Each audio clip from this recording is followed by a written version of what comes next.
Bideo honetan ikusiko dugu alde batetik sortu dutela site bat, zeuekin partekatzeko informazio guztia, vale? Site honetan sarreratxo bat ipini izan dut, eta gero zer da Flipped Classroom pizkat jakiteko daukagu web orrialde bat, oso interesante dana, hemen klikatuz, benetan material pilo bat eta oso artikulu onak agertzen dira.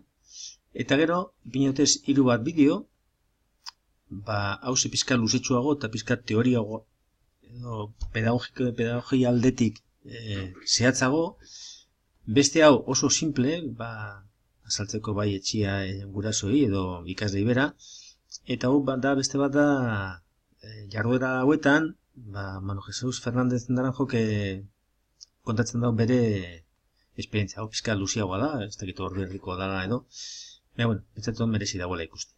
Vale? Eta gero hemen, zelan ibili ginen aurreko gunean, Playa Hondin, oso preokupata egon ziren, bideoak egiteko aplikazioak, gogotsu nahi zuten jakin, eta, ibili ginen horren inguruan berbetan, eta pentsatu izan dut, sortzea, gutxienez, batzuen inguruko azalpen batzuk emoteko aukera hemen. Berton ipini izan dut 2014an egindako bideo bat, azaltzeko Screencast-O-Matic zelan erabiltzen den bideo grabatzeko, baina nahiko sartzua denez, aplikazio bera aldatu izan da, eta deskargatzeko bidea ere pizka desberdina izan da. Eta hor, aprobetxatukot, bide batez hemen, bideo honetan azaltzeko. Vale? Zer egin behar dugu? Screencast-O-Matic Googleen ipinita, sartzen gara bere orrialdean, eta hemen, hemen klikatuz, emoten da aukera deskargatzeko, edo bebai, badago berzio pro edo profesionalentzako, doakoa ez dana, aukera gehiago daukona, baina, egia esan behar dizuet, nik erabiltzen dut doakoa dana, eta nahiko eta sobran daukat emoten dituen aukerekin. Vale? Berton klikatuz, esango dizu, deskargatzeko aplikazioa gero instalatu behar izango duzuna, da exe aplikazio bat. Bi aldi deskargatu dut, bideo prestatzen.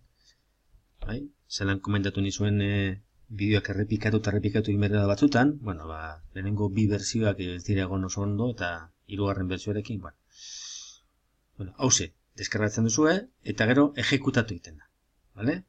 Ez dut deskargatuko, eta emoten badotzagu, existe esa reemplazar, cancelar, gorden got, venga, baietz, deskargatzen da berton, eta hemen klikatuz, zabaltzen da, ejekutable hori, instalatzen duzue, eta instalatu ondoren, hementxe inizioan, hauze ikonoa agertuko datzue, eta hemen klikatuz, zabaltzen da olako bentana bat.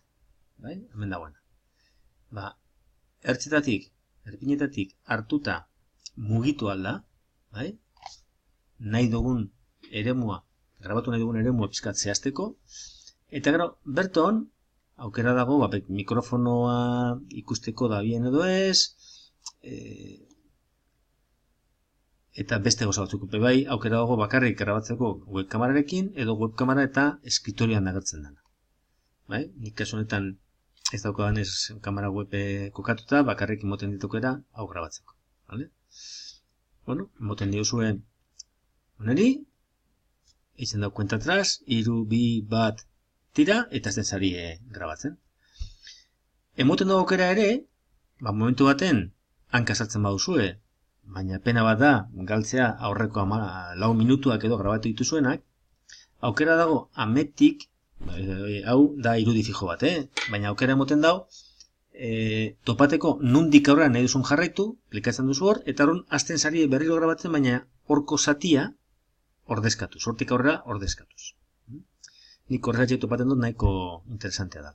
Eta gero, nahiko harin osatzen dago bideoa.